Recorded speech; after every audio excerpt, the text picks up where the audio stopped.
감사합니다. 기자회견을 읽겠습니다. 존경하는 서울시민 여러분, 더불어민주당 서울시장 후보 송영길 인사드립니다. 저는 오늘 여러 기자님들을 모시고 송영길의 부동산 정책 공약을 발표하기 위해 이 자리에 섰습니다. 서울의 부동산 문제는 민생과 직결된 중대 사안 중이며 하나이며 이 일을 해결할 수 있는 유일한 방법은 실현 가능한 공급 정책으로 주택을 충분하게 공급하는 것뿐입니다. 서울은 무주택자가 가장 많은 주거 빈곤 도시입니다. 서울의 주택 공급률은 95%, 다른 다 100% 넘습니다. 전국 평균인 104%와 비교해도 크게 뒤처지는 것입니다. 서울의 무주택자 문제는 더욱 심각합니다. 전체 가구인 398만 가구 중에서 절반이 넘는 205만 가구가 집 없는 사람인데 전국 평균 44%와 비교하면 무려 10% 가까이 높은 수치입니다. 저 송영길은 서울의 주택 문제를 해결할 수 있는 확실한 솔루션을 가지고 있습니다. 양질의 중저가 주택을 더 빨리 더 많이 공급해 세대 간 계층 간 주거 격차 문제를 반드시 해결하겠습니다. 먼저 41만 호 주택 공급 프로젝트의 기본 방향에 대해서 말씀드리겠습니다. 첫째, 41만 호 주택 공급 프로젝트를 추진해 만성적 수요 부진을 해소하고 무주택 서민이 내 집 마련하기 좋은 주거 환경을 만들겠습니다. 보통 서울이 평균 1년에 10만 원, 8만 원에서 10만 원 공급돼줘야 됩니다. 근데 지금 거의 2만 원, 올해는 아주 낮은 상태입니다. 그럼 이 책임이 누구에 되냐? 저희도 있죠. 반성해야 돼요. 그럼 반성의 기초에서 말씀드린다는 것을 전제로 하고 이야기 드리겠습니다.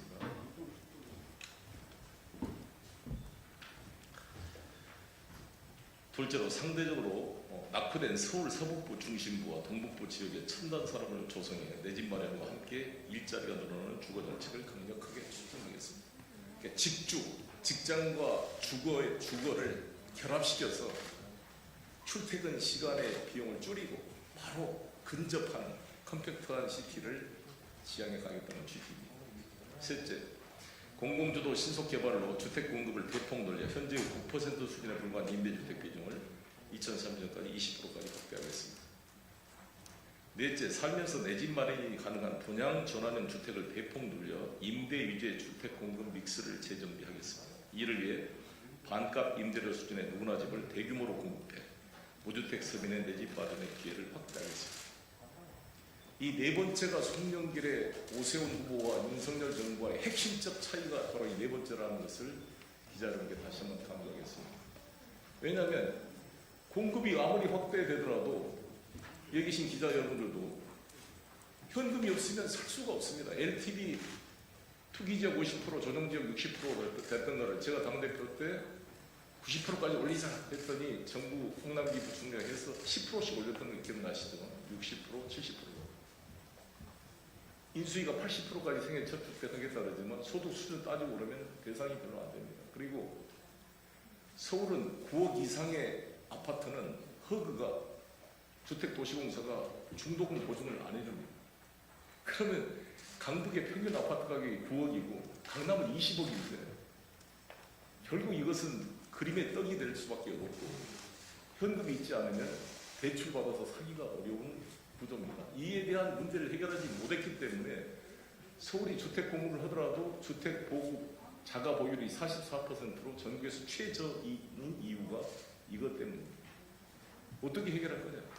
이에 대한 솔루션을 박원순 시장도 오세훈 시장도 이명박 시장도 제시를 못했습니다. 제가 왜 서울시장이 되려고 하는가?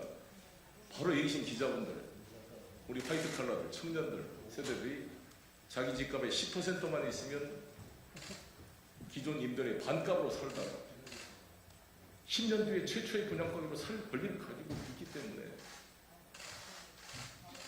대출 걱정이 없잖아요. LTV가 50이라도 현재 5억짜리 집이 10년 뒤에 10억이 되면 LTV 50은 5억을 빌릴 수 있기 때문에 LTV 50이라도 대출받아 살 문제가 없다는 것입니다. 본격적으로 내용을 말씀드리면 10만원씩 4년간 41만원의 공공주택을 공급하겠습니다. 이것을 제 임기 동안에 공급이 불가능합니다. 주택은 최소한 3년, 4년이 걸려야 공급이 되기 때문에 제가 40만 원 공급하겠다는 것은 실제 공급되는 개념이 아니라 인허가 기준으로 그 공급을 해줘야 제 임기 말부터 효과가 나오기 시작하는 것입니다. 기자분들이 이해하듯이. 그러니까 지금 발표하는 것은 주택은 먼저 행정 절차와 이걸 다 해놔야 한 4년 정도 기간이 걸쳐 실제 공급이 시작하는 겁니다. 인허가 기준에 맞습니다는 말씀을 드리고요. 주택 보급률을 94%였던 것을 100%로 하고 자가 보유를 50%로 올려내겠습니다. 44%에서 상대적으로 낙후된 서북, 용산, 동북을 잇는 신산업 추구 구축의 일자리와 주거 문제를 한 번에 해결하겠습니다. 서울 서남부 북부 마곡 강서 지역은 IT 벤처 특구로 더 발전을 시켜 나가겠습니다. 이미 LG 사이언스부터 이제 돼 있습니다만 거기에 더 첨부시켜서 IT 벤처 특구로 발전해 가고 서울 중심부인 용산 전자상가 일대는 AI 특구로 그 서울 동북부 홍태창 다 아시죠? 홍릉, 태릉, 창동 지역은 바이오 특구로 조성해 일자리를 만드는 직주 근접 도시를 만들겠습니다. 이미 노원구 쪽에는 서울대 병원 유치라든지 그러니까 이 아레나 파크로 이 도봉구 쪽에 한류 문화센터를 만드는 것 동시에 노원구 쪽 창동 지구 예비군 훈련장 이런 분들은 바이오 특구로 지금 각 구청 정도 준비를 해놓고 있습니다. 그래서 직장과 주택이 가까이 있는 직주 근접 도시를 만들어 가겠습니다. 마곡 강서 IT 벤처 특구를 청년 세대 일자리와 주거를 한 번에 해결할 수 있는 직주 근접 도시로 개발하겠습니다. 마곡 강서 일대 양질의 중저가 저택 9만 5천 호를 추가로 공급하겠습니다. 추가 혁신 R&D 중점지구로 지정해 혁신 벤처 1만 개 유치 육성을 목표로 추진하겠습니다. 이로 인해 5만 개 신산업 일자리가 만들어지도록 서울시가 지원하겠습니다. 쇠락한 용산 전자상가 일대를 AI 특구로 재구조해 미래 먹거리인 AI 빅데이터 허브로 조성해 가겠습니다. 국공유지를 활용한 신속 추진으로 공공주택 1만호와 오피스 1만호를 대학생, 사회초년생 신혼부부에게 공급하겠습니다. 용산 정비청 수송부 일부 공원부지 등을 적극 활용해 직장인이나 청년 세대에 적합한 주거 환경을 조성할 계획입니다. 상대적으로 발전이 더딘 홍태창, 홍릉, 태릉, 창동 중심으로 바이오 특구를 조성해 R&D 산업과 창업문화단지, 아레나 등과 연계한 바이오 단지로 개발하겠습니다. 이를 통해 2만 5천 개의 신산업 일자리를 창출할 수가 있을 것입니다. 이 지역에 주택 1만 원을 공급해 일하면서 주거 가능한 직주 환경 도시를 만들겠습니다. 아울러 지하철 1호선 지하화는 다 여야 대통령 후보들이 공약했던 사항이기도 합니다만 이 지하화를 통해 지상에 8만 원을 공급하고 강남 주거 수요가 높은 내곡동 개발을 통해 2만 원 그리고 고령마을 공공개발 버스 차량기지 공영주차를 활용한 컴팩트 시티를 개발해 8만 원 이상의 주택을 추가 공급하겠습니다. 그 다음에 기자 여러분, 이것은 정말 획기적인 창조적인 아이디어인데 한번 들어봐 주십시오. SH 공공주택 재건축 시 지하 공간에 권역별 도심 물류센터 허브를 구축하겠습니다. 제가 서울시장이 되면 공공임대주택 10만 원을 공급해 취약계층의 주거복지를 강화하겠습니다. 이 SH의 그 공사가 가지고 있는 23만 호 주택에 대한 추가 공약은 내일이나 모레 다시 또 추가로 발표하도록 하겠습니다. 2020과 6070 세대별 특성을 반영한 에이지 믹스 섞여 사는 세대별로 섞여 사는 에이지 믹스를 확대하겠습니다. 송영길의 SH가 보유한 23만 호 공공주택을 일자리가 나오는 아파트, 돈 버는 아파트, 일자리가 있는 아파트로 만든 솔루션을 제시하겠습니다. SH가 보유한 54개 노후 임대주택 단지 중에 25개 정도의 대형 단지를 재건축해서 공간별로 권역별 도심 물류센터 허브로 운영하겠습니다. 일단 25개 단지 지하 공간을 지하 물류센터로 활용하고 그 대상을 점진적으로 확대해 나가겠습니다. 공공이 운영하는 지하 물류센터는 환경이나 교통 측면에서도 여러 가지 장점을 가지고 있습니다. 도심 물류 대라인 초래하는 환경 문제나 주차나 교통 혼잡 문제를 해결할 수 있는 솔루션이 될 것입니다. 세입자에게는 살면서 돈 버는 일자리가 아파트가 공급되는 것입니다. 좀 더 부연 말씀을 드리면 제가 당대표 시절에 부천에 있는 대한통운 택배 현장을 가서 택배 노동자분들과 함께 물건 분류 작업을 해봤습니다. 열악한 환경입니다.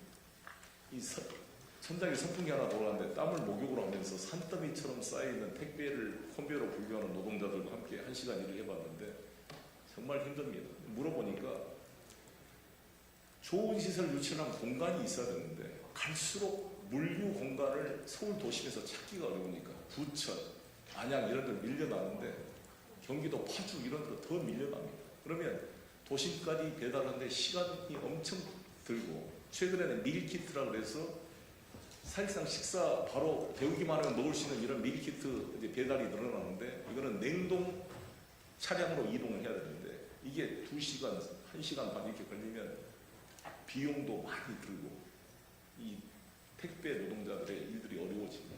그래서 도심 물류를 개발해보자 제가 아이디어를 생각해 냈는데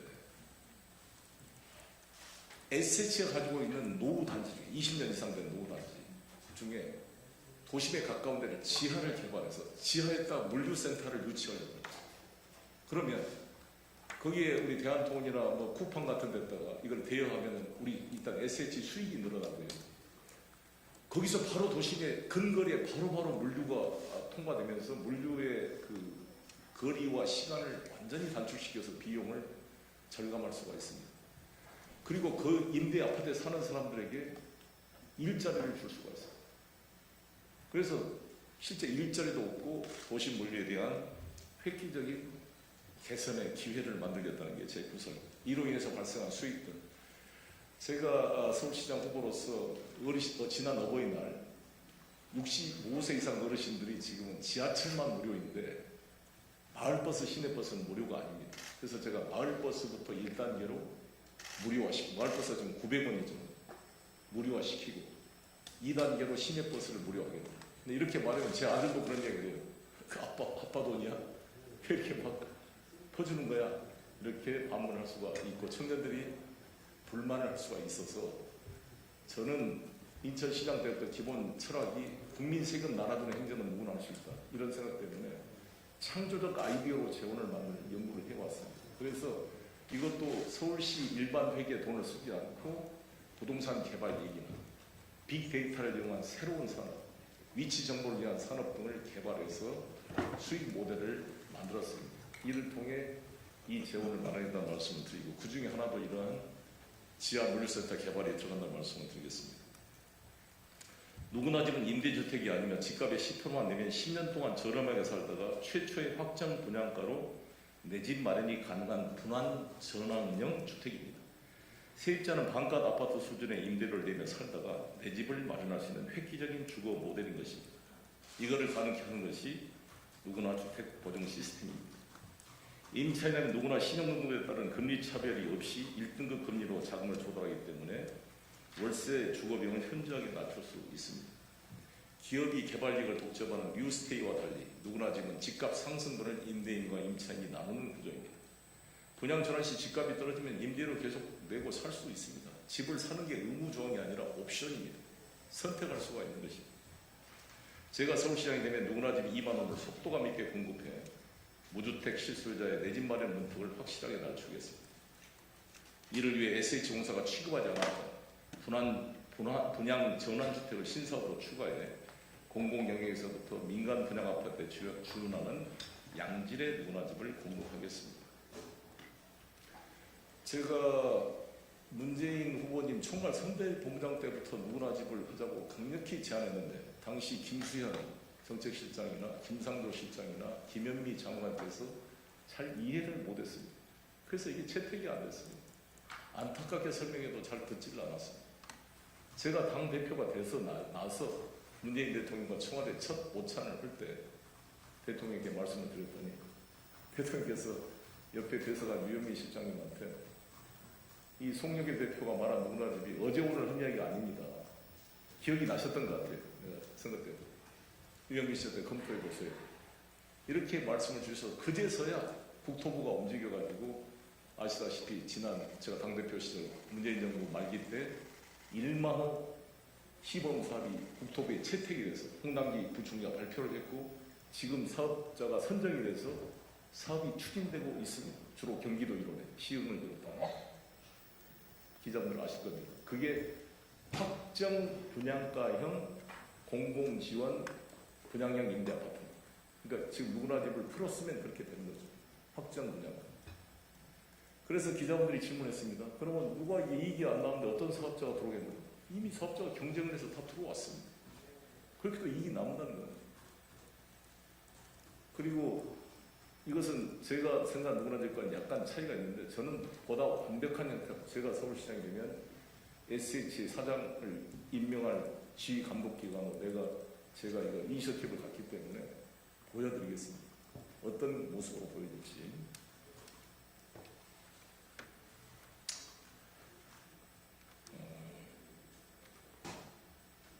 세제 금융으로 공급 대책을 뒷받침하겠습니다. 세금을 징벌적 수단으로 이용해 집값을 잡겠다는 무능한 개혁이 지금의 부동산 대란을 초래했습니다. 저 송영길은 정책 실패를 인정하고 반성하면서 처음부터 다시 시작한 자세로 실사구시 대책을 만들겠습니다. 오세훈 시장께서 송영길이 그동안 뭐 했다가 이제 서울시장 나온다니까 세제 완화 이야기를 하냐 이렇게 저를 언론을 통해 지적을 받습니다. 오세훈 시장도 정치를 해봤으니까 아시겠지만 제가 그동안 당의 지도부가 아니었기 때문에 그걸 관철시킬 수단이 없었습니다. 물론 그래도 왜 세게 했냐 그에 대한 일부에 대해서는 뭐 불가피함이 있었지만 제가 당대표 되자마자 아시다시피 종부세, 양도세 완화를 추진해서 청와대가 반대하고 7, 80명의 의원들이 성명을 내면서 부자 감세에 반대라고 했음에도 불구하고 의원총회 치열한 토론을 통해 종부세 면세 기준선을 9억에서 11억으로 양도세를 9억에서 12억으로 제가 완화시킨 법안을 김진표 부동산 TF팀장을 임명해서 안을 만들어 통과시켰습니다. 그렇기 때문에 이러한 최근 이번 다시 재공약으로 1인 인별과세니까 종부세가요. 1인 1주택의 종부세를 사실상 폐지하겠다 이 공약을 제시한 것입니다. 재건축 규제 완화는 말씀드린 대로 500%까지 올리고 30년 넘은 노후주택에 대한 안전진단을 폐지하겠습니다. 세입자한테는 우선 분양권을 부여해 재건축이 세입자의 주거분할 예전 악순환 고리를 근본적으로 차단하겠습니다. 오세훈 시장님과 송영길의 근본적 차이는 세입자에 대한 대책이 있느냐 없느냐. 오세훈 시장께서 세운상가, 세계의 운이 모였다고 해서 박정희 시대 때 만든 게 세운상가입니다. 이것을 철거해서 녹지축으로 연결하겠다고 말씀을 했는데 세운상가 주변에는 3,000여 명의 임대차 상인들이 20년 넘게 조그마한 8평, 12평짜리 가게를 얻어가지고 임대료 보통 3천만 원에 380만 원, 5천만 원에 400만 원 이렇게 내면서 20년, 30년째 영업을 하고 있거든요. 이분들을 4개월, 6개월 영업보상해주고 쫓아낸다고 그러면 어떻게 되겠습니까? 제2 용산 사태가 날 수가 있는 것입니다. 송영길은 모든 재개발, 재건축에 있어서 세입자들이 한 명도 쫓겨나지 않고 전원 재정착할 수 있는 시스템을 만들었어요. 누구나 보증 시스템으로 상가의 10%만 있으면 100% 재정착할 수 있도록 개발을 할 것입니다. 이것이 근본적인 차이다. 이거는 지금까지 아무도 제시하지 않았던 획기적입니다. 그래서 왜 제가 서울의 변화와 혁신 믿는다 송영길 이렇게 말할 수 있는 근거다 이렇게 말씀드리겠습니다. 억울한 종부세 문제도 해결하겠습니다. 구체적으로 일시적 2가구, 농촌주택 포함 2주택자, 실임대 목적 2주택자는 실거주자로 간주해 종부세 중과 대상에서 제외시켜야 됩니다. 당과 긴밀히 협력해서 억울한 종부세를 해결해 가겠습니다. 양도세 중과세를 2년간 유예해 다주택자가 주택을 처분할 수 있는 퇴로를 확보하겠습니다. 보유세 양도세를 동시에 올려서 오도 가도 못했던 상황을 해결해 가겠습니다. 공급보다 중요한 것은 실수요자 금융 규제를 완화하는 것입니다. 주택을 아무리 많이 공급해도 금융으로 뒷받침하지 못하면 무주택자에게는 그림의 떡입니다. 무주택자 실수요자 LTV 규제를 80%까지 일괄 상향하고 생애 최초에 한해 그 기준을 90%까지 올려 무주택 서민의 내 집 마련의 문턱을 깎아내리도록 하겠습니다. 물론 이것은 서울시장 힘만은 되는 건 아니지만 서울시에서 서울신용보증재단이나 SBI 등과 협력을 해서 누구나 보증을 통해 이에 대한 우회로를 만들어 추진해가겠다는 말씀을 드리겠습니다. 평생 무주택자로 저는 살아왔습니다. 저는 지금도 전세 아파트 살고 있기 때문에 서민의 입장에서 같은 자기 집을 구할 수 있는 해서 서울에서 누구나 집을 통해 저도 집을 서민과 함께 구입하도록 노력하겠습니다. 부동산 투기와 주거 양극화 문제를 해결할 수 있는 저는 적임자라고 생각합니다. 제가 서울시장이 되면 실물자산 기반의 디지털 코인을 발행해 모든 시민들에게 부동산 간접 투자에 참여하고 개발 이익을 공유할 수 있는 기회를 제공하겠습니다. 국민참여형 부동산 코인을 도입해 청년들이 재산을 형성할 수 있는 기회를 제공하겠습니다. 개발 이익을 둘러싼 불필요한 논쟁도 사라지게 될 것입니다. 당장 구룡마을부터 해보려고 합니다. 이게 그러면 이 코인이라는 게 지금의 비트코인이나 이더리움과 무슨 차이냐? 비트코인, 이더리움 같은 이런 가상화폐, 암호화폐와는 차원이 다릅니다. 왜? 이것은 그냥 관념적인 것이고 제가 말한 이 코인이라는 것은 실물 자산이 뒷받침되어 있는 그런 실질적인 가치 전환 기능을 하는 화폐가 가상화폐가 되는 것이기 때문에 그렇습니다. 이 코인을 통해서 국민 참여 부동산 코인을 통해서 개발 이익을 전체 돌려드리겠습니다. 제가 구룡마을이 그동안 개발이 안 된 세 가지, 첫 번째는 개포동 바로 앞에 있는 금싸라기 같은 땅을 택지로 전환하지만 엄청난 특혜가 되는데 이걸 어떻게 환수할 거냐에 대한 논란 때문에 못했어요. 박 시장님 때 이거를 해보려고 임대주택을 30% 이상 올리려고 그러니까 개포동 아파트 주민들이 임대주택이 저가주택으로 인식되어서 자신들 집값이 떨어질까 봐 반대가 컸습니다. 세 번째는 거기에 20년, 30년 1,100명 이상의 가구 이상이 무허가로 살고 있는 주민들에 대한 대책이 없었습니다. 근데 송영길은 이 세 가지를 일시에 해결합니다. 부동산 코인을 통해서 국가가 세금으로 개발료를 뺏어간 할 필요도 없습니다. 전 액수를 공공개발로 시민에게 돌려주겠습니다. 그 국민들하고, 당당 국민들하고. 그 다음에 두 번째는 임대주택이 아니라 분양형 임대주택을 지어서 고급 브랜드, 개포동 아파트에 뒤지지 않는 고급 브랜드 아파트를 짓기 때문에 전혀 집값 걱정을 할 필요가 없는 것입니다. 세 번째, 거기에 있는 1100세대 무허가 20년, 3년 사는 사람들에게 전원 입주할 수 있는 분양권을 줄 것입니다. 이 세 가지가 한꺼번에 해결되기 때문에 구룡마을 개발이 가능하고 구룡마을 주민들이 전폭적인 지지와 성원을 보내겠다는 말씀을 드리겠습니다.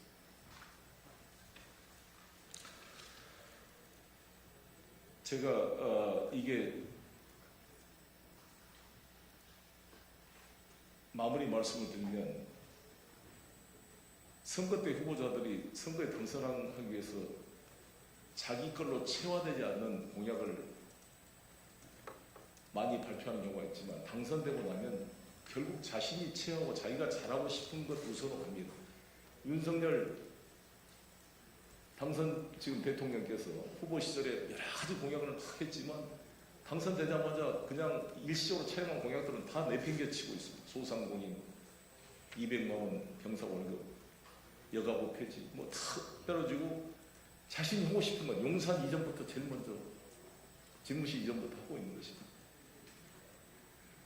그 논리를 펴면 저 송영길은 이 문제가 일시적으로 가져온 공약이 아니라 제가 인천시장 때부터 지금까지 8년 동안 주택 문제 해결해서 고민하고 체화된 실질적으로 검증해 가는 과정이 아직 완벽하게 완성된 건 아니지만 이걸 가지고 제가 서울시장이 된다면 서울 시민들에게 보여드리겠습니다.